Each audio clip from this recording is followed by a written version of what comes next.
কেমন আছেন আপনারা সবাই? আশা করি সবাই ভালো আছেন। আজকে আমরা একটা মজাদার জিনিস বানাবো, যেটা নাম হচ্ছে তালের পিঠা। এটা কিন্তু খেতে খুবই মজা। আমি এই চামচটা দিয়ে 2 চামচ সুজি দিয়ে হালকা গরম পানি দিয়ে ভিজিয়ে রেখেছি। তারপর 10 মিনিট রেস্টে রেখেছি যাতে সুজিটা সেট হয়ে যায়। আমার 10 মিনিট হয়ে গিয়েছে, সুজি সেট হয়ে গিয়েছে। তারপর এখানে সামান্য লবণ দিয়ে দিব।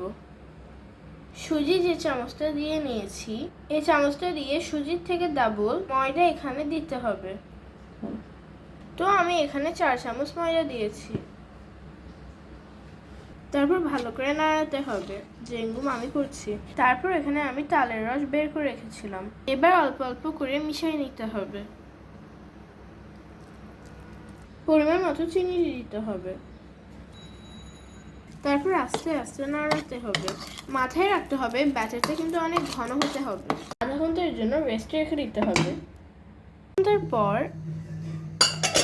এখানে পরিমাণ মতো তেল দিয়েছি। এবার একটা একটা দিয়ে দিতে হবে। আর আঁচটা মিডিয়াম রাখতে হবে। আমি এটা সুজি দিয়ে বানিয়েছি, বাট আপনারা চাইলে চালের গুঁড়া দিয়েও বানাতে পারেন।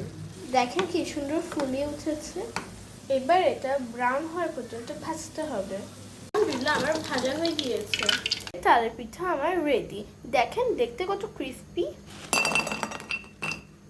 দেখেছেন, সাউন্ডও পেয়েছেন, ভিতর দিয়ে কত সফট হয়েছে।